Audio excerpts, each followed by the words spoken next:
Oh, I'm so lucky because Jhon led me the opportunity to start this with my first question, my own question, because you got an amazing resume in the voiceover genre, like we say in video games. Uh, Knowing that you had appeared in many franchises, big franchises, like we say in the industry, triple A franchises. Uh, how do you manage to get, I don't know, be remembered for hardcore fans? I don't know, for franchises like Warcraft or my personal favorite that is Mortal Kombat. You are Sonja Blade. You are the amazing Sonja Blade. So tell us. Oh gosh. So the question is, how do Yes, how do you manage with your voice and with your yeah. work to get this recognition, be remembered? To, because I know we had the loot into interviewing this channel to people that do voiceovers in video games. Yeah. That is a very good question. What's so amazing is maybe you could tell from your research, I'm not sure, but it's been a little while since I played her. I got to do 2 of the video games. I first appeared as Sonya Blade during for Mortal Kombat versus DC Universe. And then it was a few years later, I think, that Mortal Kombat 9, like they rebooted Mortal Kombat. So I did Sonya Blade then. What's amazing to me is it was a few years ago now. I think it was before the pandemic. The boxer or the MMA fighter Ronda Rousey became the newest Sonya Blade, whatever last game came out. And that was just a few years ago. But when that happened, my name kept popping up. I get these alerts when my name appears in the, on the internet someplace. And there were all these articles about Ronda Rousey playing Sonya Blade, but then it named some of the previous Sonya Blades, which include me. I don't know if you know her name, but the actress Carrie Walgren was Sonya Blade before me. And she's a phenomenal and very busy actress in animation and video games still. And then after me, from Battlestar Galactica, Tricia Helfer took over the role. So there's been and there's many others. There's a long line of wonderful actresses before me and after me who played the part. And yeah, it's funny because I still get fan mail now and then, which is always, I don't know, it's just a nice surprise. And it reminds me how big the fan base is for the franchise, and just so many people love games and love the genre. So, and I'm always touched when people liked what I did with Sonya Blade, and that's lovely. And I think each of us, all the actors that have played the character, bring their own unique selves to it. So, and it's a lot of fun. It was a lot of fun. With Jhon, we decided that I will only translate the questions, not the answers, so you can have more time. But I will say, as a fan, no, you had to be surprised because Mortal Kombat is the biggest franchise in fighting, and Sonya is like a role model for women. She kick ass and she can be sexy as hell. And you appear also in the biggest MMORPG, that is Warcraft. Warcraft is amazing. But Jhon will now will talk with you with your movie career, and also if I got time, I will tell you about the movie that I like for your resume. But I will let you with Jhon. Sounds like a plan. Gracias, Andrés. Y bueno, Dana, también lo más importante es saber sobre una historia de una película que se llama En America Carol, que trata sobre el antipatriotismo desde un concepto sobrenatural. Y bueno, mi pregunta a ello es: desde qué punto de vista o concepto, como actriz, tanto como cineasta, ¿cuál sería el tema más importante que se debe resaltar en el cine de los Estados Unidos que aún no tiene mucha profundidad para recuperar, por supuesto, el amor a la patria? Okay, this is an interesting question from Jhon. It's about An American Carol, and which plays show that's the subject of the anti-patriotism, but with the supernatural. And this is a spoiler but not for the movie, for Jhon. Jhon is doing a thesis about the supernatural in the university. Yes, Jhon le dije tu tesis. And he wants to know, what's your concept not also as an actress, but as a filmmaker, about the subjects that, yes, I will see if I understand how the US need to see themselves on the movies so they can recover. I know it's a, go ahead, you understand. Well, no, finish, because I want to make sure. It feels like a very big subject, but I want to make sure I hear the question very clearly so I can hopefully contribute something. No, and I will love the answer because somehow I know we'll get related with the last question. A little spoiler. Yes, what other subjects that the United States needs to watch on the big screen so they help them to recover their lot for the country. But if you want to say the downside, go ahead, because this is a free channel and you can tell whatever you want. Oh, see, you're touching on a subject that, I don't feel as articulate about, if I'm being honest. I think part of what you're asking, what it's made me think about is just, I'm going to go down a path a little bit, but, this country has a lot of problems. And even I don't know where does one begin and what do we use? Do we use TV shows and films to shine a big flashlight, a big spotlight on these important issues? It's funny you brought up American Carol, because first, that feels like so long ago. I barely remember. And I had a tiny part. I actually, I knew the director, and I hadn't done any, I don't know if I'd done smaller films in New York, but I hadn't worked on a bigger budget feature film before. And he gave me this, tiny little role, but it was fun. It was really fun to do. But honestly, I didn't know until I saw the film, the whole, like, what it was about. And I don't know. I think when any storytellers, whatever country we're in, I think storytelling and art can be used to talk about all kinds of subjects, serious and otherwise, supernatural and otherwise. I'm sort of at a loss. I'm not sure if I'm answering the question though. But no, in fact, I asked the favor to Jhon to link it because I really want to tell you, I love big ensemble pieces, and you are the second person here in the channel that had appeared on Mank. I know that you got a small role, but I freaking love this movie. And it's crazy because I watched it with my grandma. She's Colombian. She doesn't know a lot about the histories from Mankiewicz, but she really enjoyed the movie because we know that it's another, we can say, controversial piece of cinema because it talks about, censorship, all these hidden things in Hollywood. If you can tell me anything about, because I know it's a big movie about this, something about your role and how do you feel, you will do me a big favor as a fan. Well, yeah, no, it's interesting because you bring up Mank. So much like, and this is, well, I was going to say it's neither here nor there, but like An American Carol, the filmmaker, he happens to be a conservative and have ideas around that, even though he's an interesting person because he's conservative fiscally, but socially very, very responsible, very progressive with regards to caring about the environment and social justice and all those things. So that's a whole nother thing. But Mank, it's not the main part of the story, but it covers Upton Sinclair.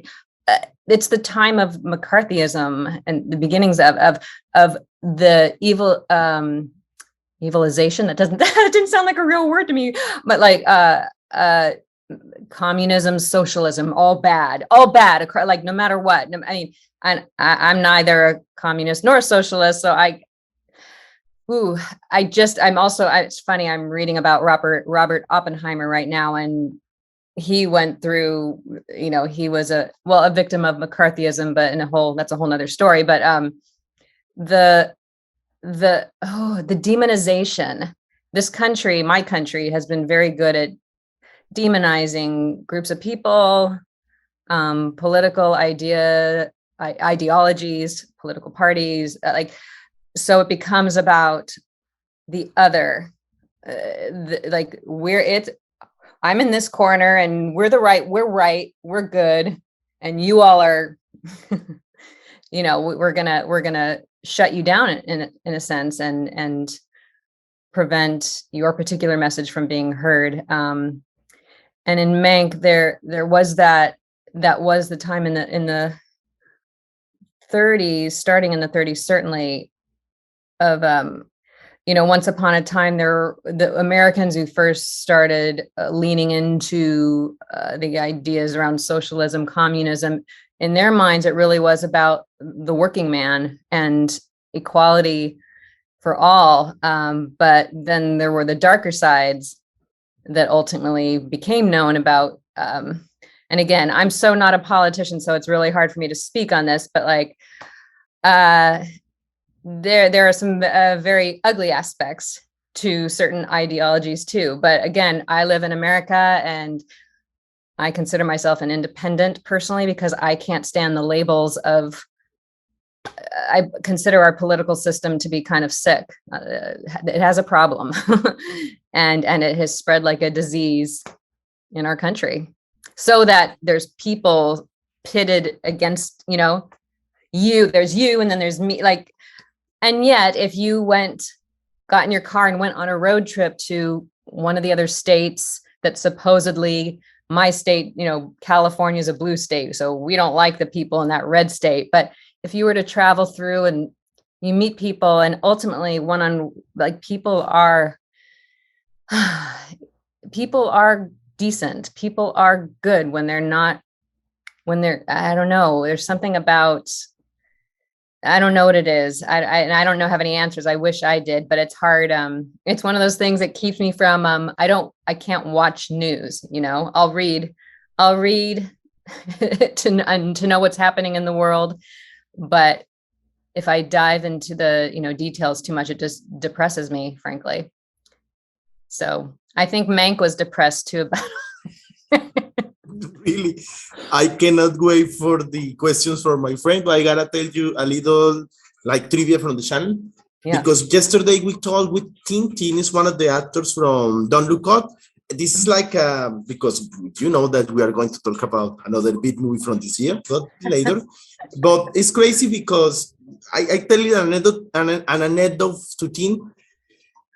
Colombia, I don't want to talk about politics, but Colombia, that is a special case because it's the only country in Latin America that hasn't switched to the left. It's crazy. And I want to tell you about an article that it seems like it was written in the States and not in Colombia. They say, if people watch Don't Look Up, the communism will arrive to Colombia. I guess, what?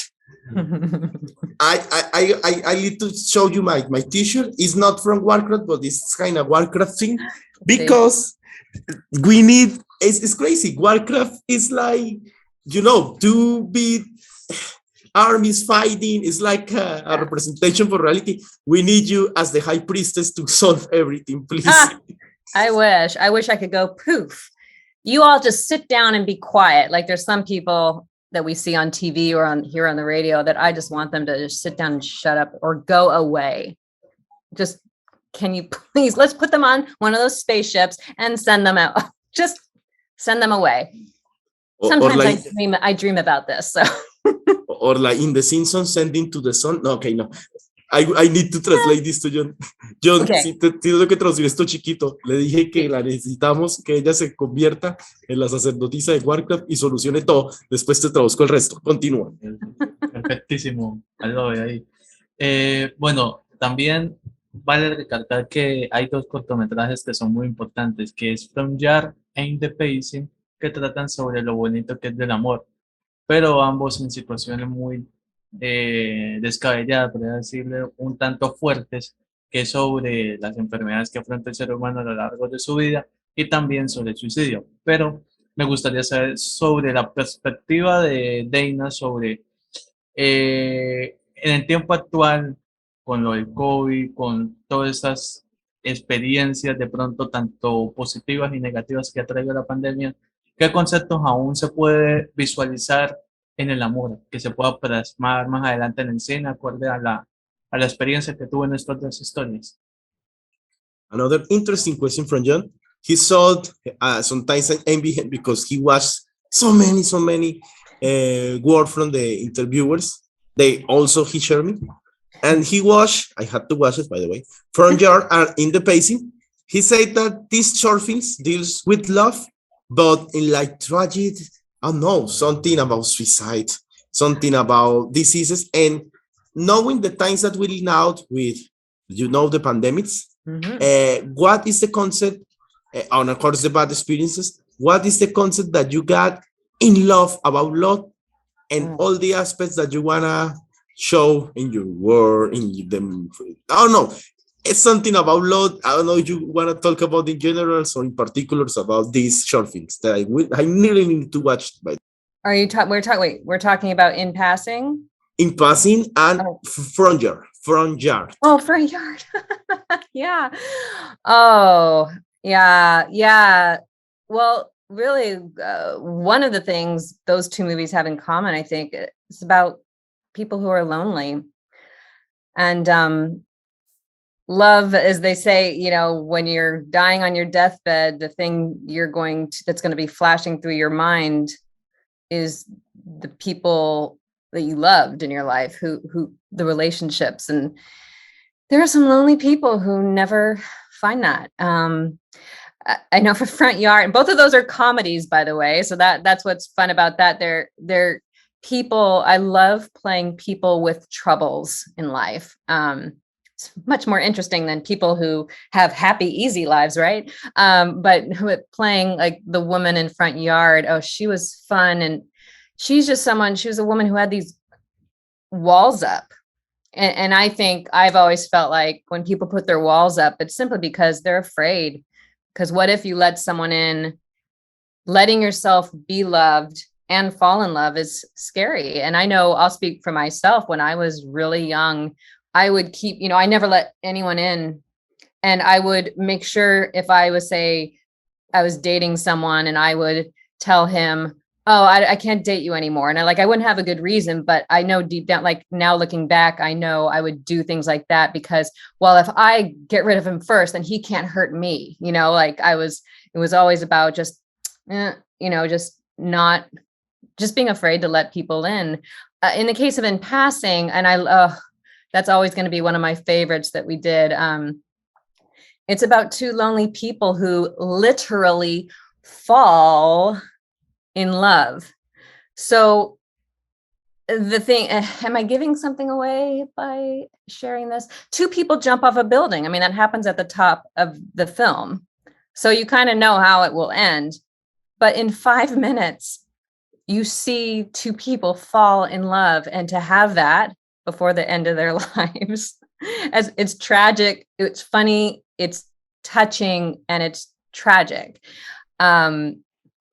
But I loved playing, like In Passing, we, in conversations with the director who also wrote it, he was certain that the woman I played, she was depressed. She was lonely. She was depressed. She'd had it. She was just done. She didn't belong in this world.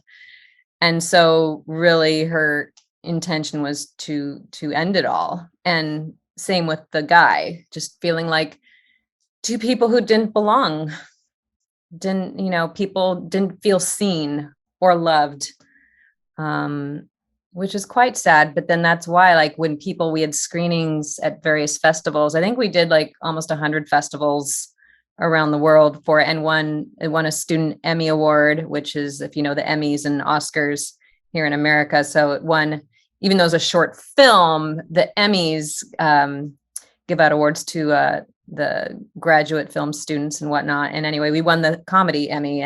But people at the screenings, there were definitely screenings where people were crying at the end, but because it touched them so deeply. And I love that. I love, my favorite stories to tell are ones where I very much desire, because we're all human, right? And there's I want to connect with our humanity. So when I'm acting, when I'm playing a role, it's not like, look at me, guys, you know, I like am turning a mirror to you and saying, look at you. You see, I'm sad too. I'm angry too. I'm joyful too, because we're human. And if the audience member connects with that, I think that's just my favorite thing to be able to do.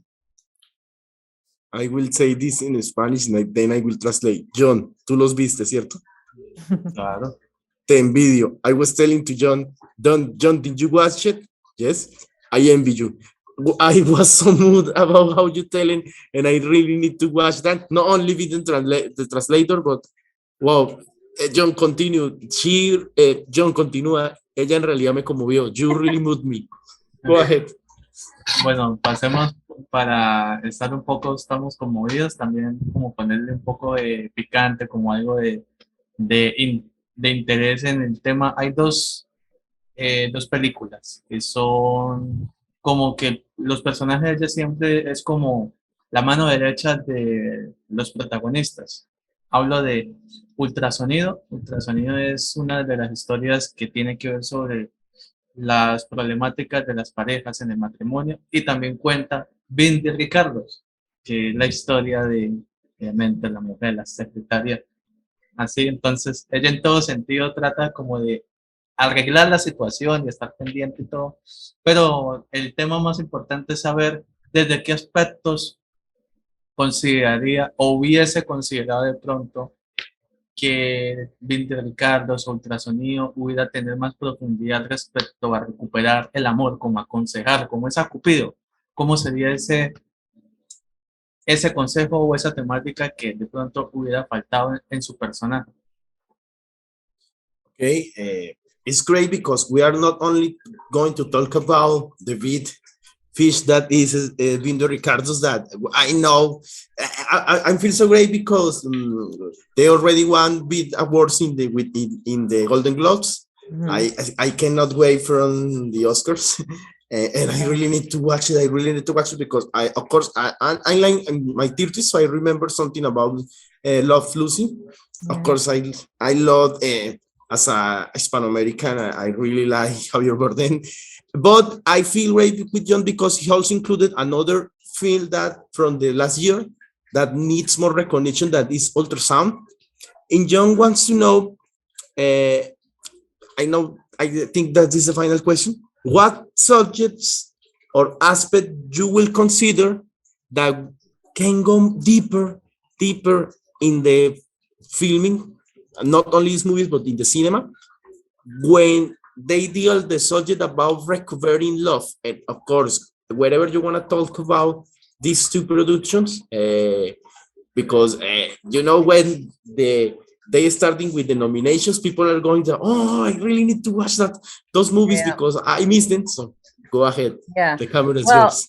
I have to be honest. I feel like I can't, unfortunately, speak about oh my God, Ultrasound, because I only spent one day on it. It was a very small role of I have not seen the movie even. And I do know though that it premiered at Tribeca Film Festival, which is great. And I think I read a couple reviews. I think it was well received, but I don't even know what life it has, like if it's going to be on a streaming service eventually or whatnot. But forgive me, but I need you to clarify, because I can speak a lot more about Being the Ricardos, but can you clarify the question exactly and what I can speak about, hopefully? I will ask to Jhon because he did a really tricky question, but we can solve this. Jhon, yes. Dice que puede hablar más de Being the Ricardos porque en Ultrasonido sabe que es una película que leo muy bien. Ella estuvo un día, pero ni siquiera la ha visto, porque todavía no se sabe el futuro de la película, que pues obviamente quisiera que estuviera en los streamings. Dice que sí, puede hablar más de Being the Ricardos, pero que ¿qué tema quieres enfocar más? Tú dime lo de cómo manejar el tema del amor o algo más en específico, que ella dice que está dispuesta a hablarnos. Puedes editar esto si quieres. No, de hecho, eso es algo muy importante. El tema más importante es saber cómo el tema de su personaje, ¿qué le hubiese faltado tener como más, Yo no te entiendo, sino tú más quieres, historia, más trasfondo? Ya, yo le voy a decir la verdad, lo que tú quieres decir que tú me lo vas a agradecer. A ti te encantó tanto el personaje de ella que lo hubieras querido ver con mayor desarrollo. Entonces, Exacto. ¿cómo le gusta? Yes, no, John was shy to tell the truth, but I said, no, tell it. When he watched that movie, not only because the interview that we're going to make, he really loved your character. And he felt like, of course, I think this is a decision more from Sorkin, but Yeah. that he really want to see you more about you. And so I can speak to this unless I'll let you finish, but yes, please. No, because John, like in an alternative reality, how will you how no continue with this character? Because by the way, and you had to thank to John, as I love your work in voiceover and I wanna watch those movies, he really loved your work in Being the Ricardos, and he really wants to see you more. I can speak to that. And it's so interesting you say that. You are right. Because ultimately it's the filmmaker's film. The story, I mean, he wrote the script, right? So there's a story on the page, right? And then he shoots the story, right? Now, this is normal. I know for sure there were scenes that Nicole Kidman did and Javier Bardem and others that were cut, that we filmed, but did not end up in the film, right? For various reasons. As for Miss Rosen, and thank you for enjoying it. I had such a good, it was such a good time, and acting with Javier Bardem is perfecto. And he is, I have to tell you, kind, amable, and generous, and a beautiful soul. Okay, so unfortunately, Being the Ricardos is not about Miss Rosen, right? But it's interesting you say this too, because some of the story, it takes place right within a week long, a week of production of I Love Lucy, a limited amount of time, right? Additionally, Aaron Sorkin, and he's talked about this in interviews. Wait, you haven't seen the movie yet, so I'm not going to say details, but there are three. Don't watch it. Don't watch it. I really need to watch it. Don't watch it. I know, but so I don't want to spoil anything for you. So there are three crises, three very dangerous things that could mean the end of the show potentially. And that's not spoiling it for you, because very near the top of the film, it's one of the things is revealed and you'll see. But so it's a terrible week for all of them. One of the things that comes up, and it's at the top of the movie, so again, not spoiling. And you may know also, if you know anything about Desi Arnaz, he was known, he cheated on Lucy. And but what I learned in my research before I filmed, he never had any affairs with any of his secretaries or any of the women at work. So the reason I even say this, because there was only one little section of mine was cut from the film. And I think I know why, though. It was a beautiful little moment between me and Desi. He calls me into his office and he's asking about some of the things going on. He's upset about, stressed about. In my job, I'm a very good secretary, and my job is to take care of my boss, right? And take care of the little things so he doesn't have to worry about, running the office. I'm taking care of all the little things so he can worry about the big stuff. But in this scene and in this moment, Aaron actually told Javier to come close to me to tell me this one thing, like he was confiding in me, because there are people outside the door and he didn't want them to hear. So it was this very genuine, true moment, right? However, when I saw the movie the first time, that's so hard for an actor when they see something they've done and then they see something's been cut.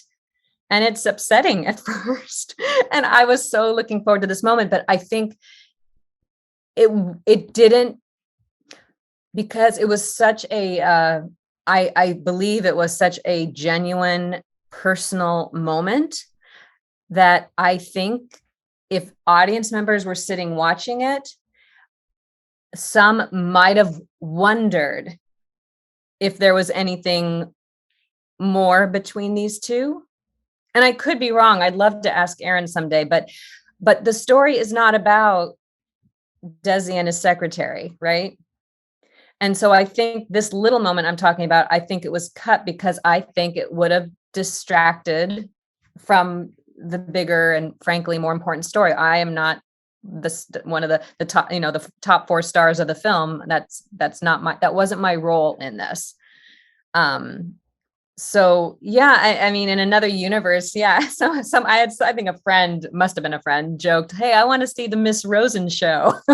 I'm like, great, tell Aaron. Maybe we can make a short film about her. That would be fun. A web series, yes. In black and white. Anyway. I know this is a small channel, but we hope to say this. Please, Aaron, do it. Do it like. But when I translate this to Jhon in a next recording, he will cry. No, Dana, thank you so much. Time is running off. But we want to ask you a favor. The camera is yours.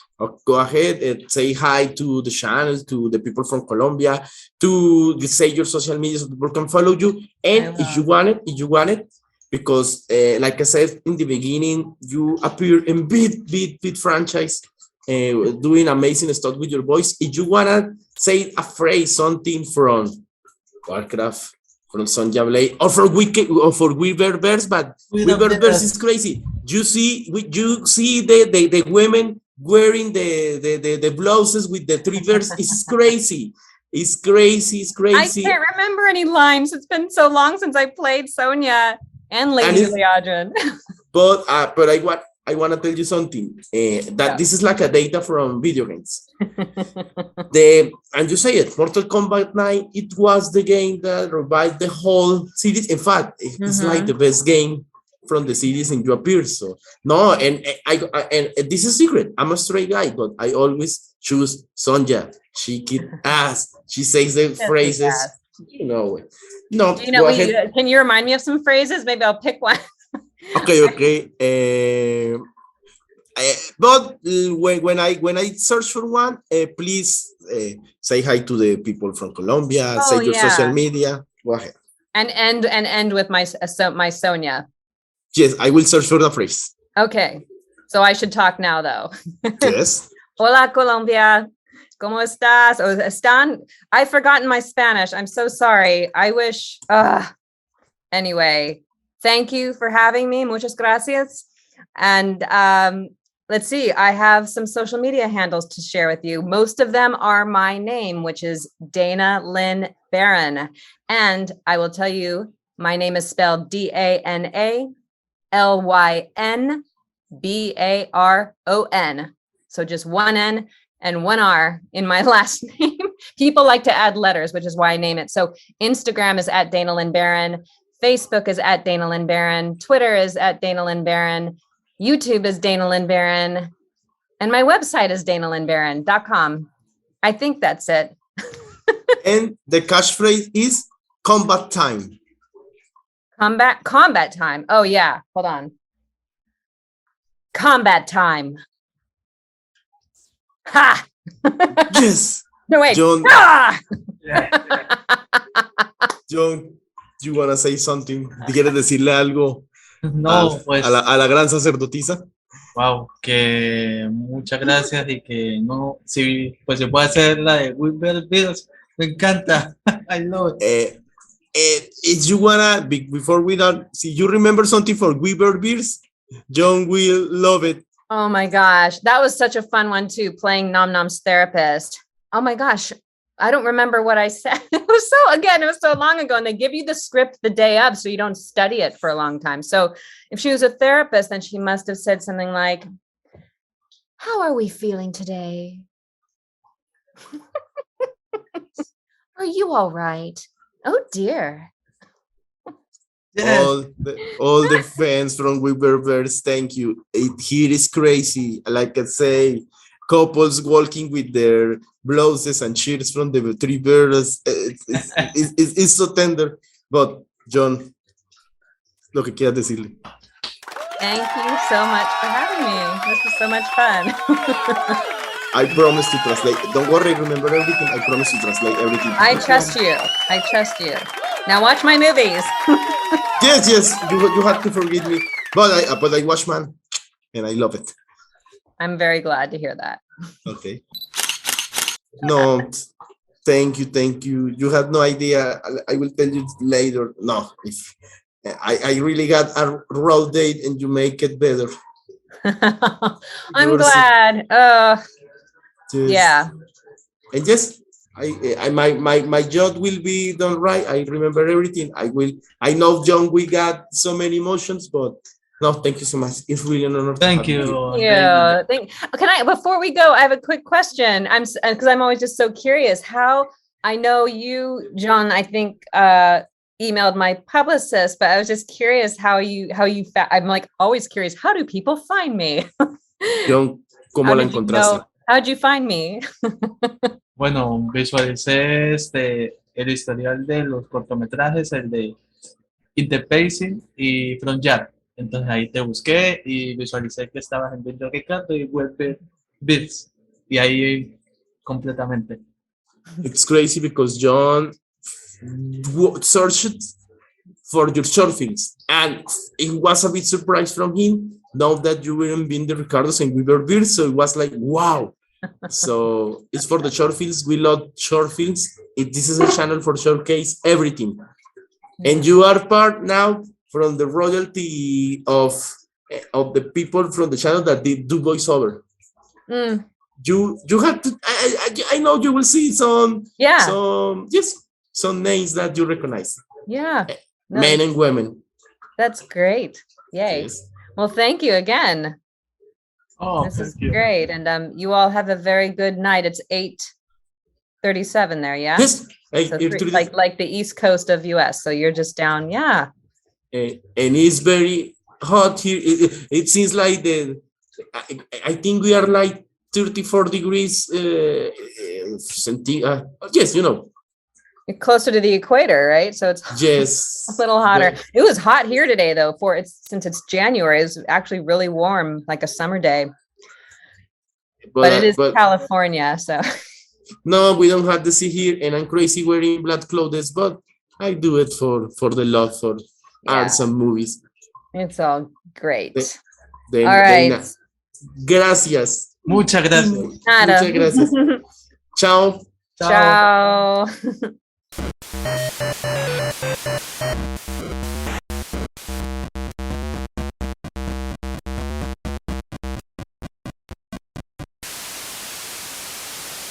Sobre los videojuegos, ella tiene muy claro que ha participado, es que no son grandes, sino las más importantes franquicias, o sea, entendiendo que ella incluso hizo la voz de Sonya Blade en Mortal Kombat 9, que fue la que revivió toda la franquicia, y también obviamente hizo sus roles en World of Warcraft, ya la sacerdotisa.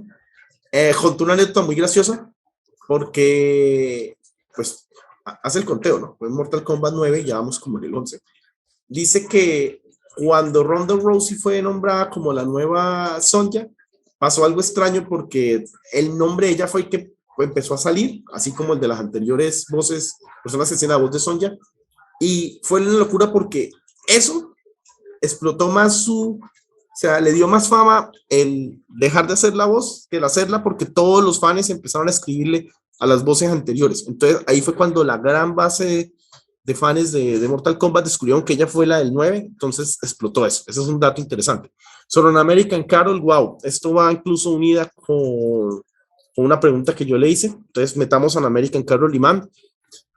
Pues aquí una anécdota buenísima. Me gusta cómo es de franca ella. Ella dice que le sorprende, primero porque cuando ella grabó las escenas, que era un papel corto pero muy bueno, en esta película, ella cuando vio la película al final, o sea, ella no sabía que trataba sobre ese tema del antipatriotismo, y lo más chistoso aún es que ella no sabía que, o sea, el director, David Zucker, es un director, él es como persona republicano, pero la película, no se da cuenta, es ultra progresista.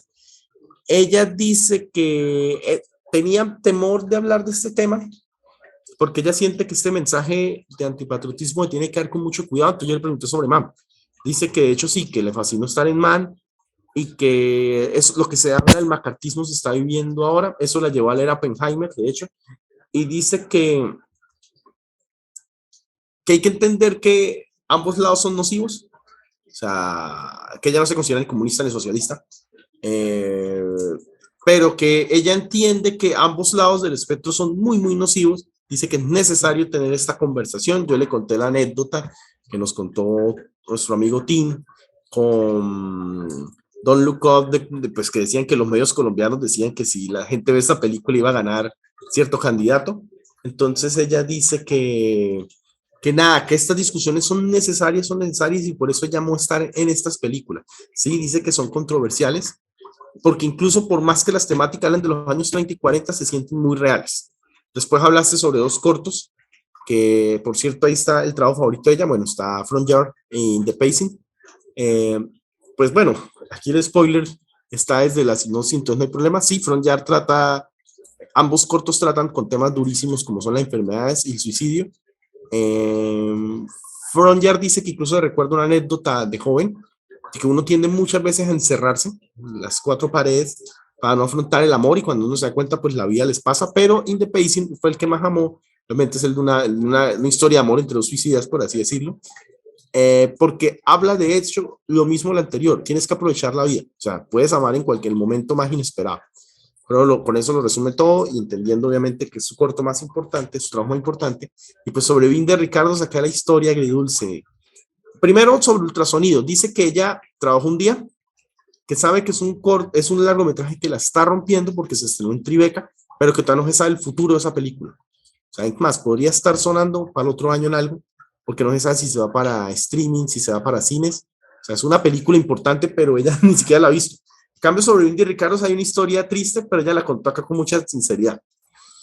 Dice que sí, obviamente compartió muchísimas escenas con Javier Bardem, todo lo que te dijo de él es verdad, que amable, que increíble, que un alma bellísima.